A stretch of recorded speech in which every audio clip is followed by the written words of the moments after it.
parole. Je vais me permettre de parler de cette journée exceptionnelle parce qu'il s'agit d'un jour de présentation d'un livret sur la situation non seulement du conflit, mais particulièrement par rapport aux actions qui ont déjà été menées par plusieurs acteurs dans le cadre de la recherche de la paix.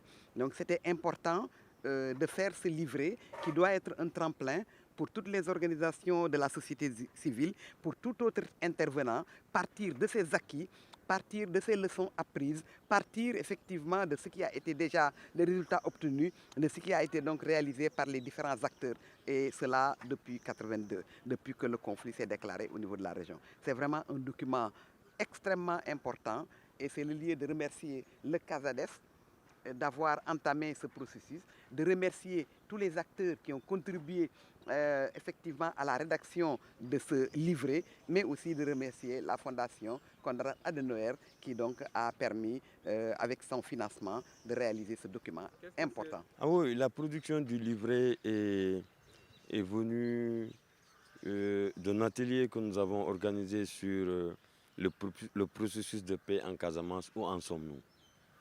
Et au niveau de l'atelier, les témoignages ont été tellement poignants, les témoignages ont été tellement intéressants que le préfet a demandé à ce que, est-ce que tous ces témoignages ont fait l'objet de documentation?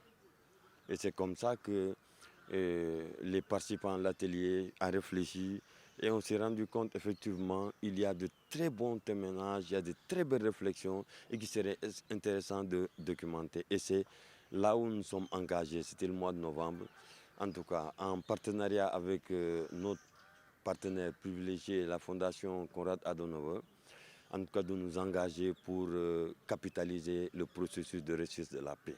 Je pense que le processus a été très dynamique et participatif, où l'ensemble des acteurs de la Casamance ont été interrogés et le rapport a été élaboré et aujourd'hui il a fait l'objet d'un résumé, donc condensé qui fait le livret. Et le livret a montré qu'il y a beaucoup d'initiatives que les organisations de la société civile, n'est-ce pas, sont en train de prendre.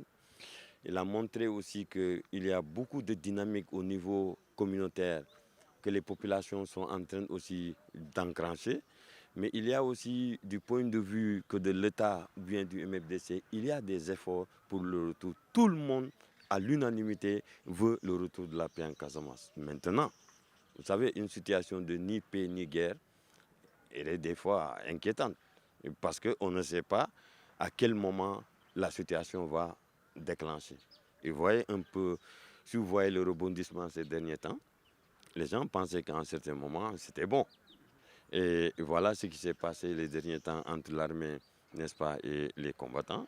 Et voyez un peu les derniers retentissements ces jours-ci. Donc ça veut dire qu'il y a un problème. Et que nous, les organisations de la société civile, nous restons convaincus que seul le dialogue et la négociation puissent effectivement instaurer une paix durable.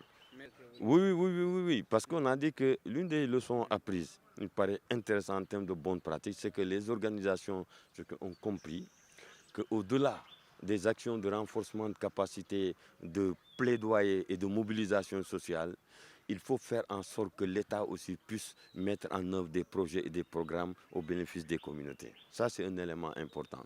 Et l'autre élément important aussi, c'est que tout ce travail d'amener le MDC, n'est-ce pas, et à parler effectivement d'une voix, à être présent au niveau des différents ateliers que nous organisons, a été effectivement une leçon apprise qui est en train d'amener, n'est-ce pas, ces acteurs-là à travailler ensemble pour parler d'une seule voix.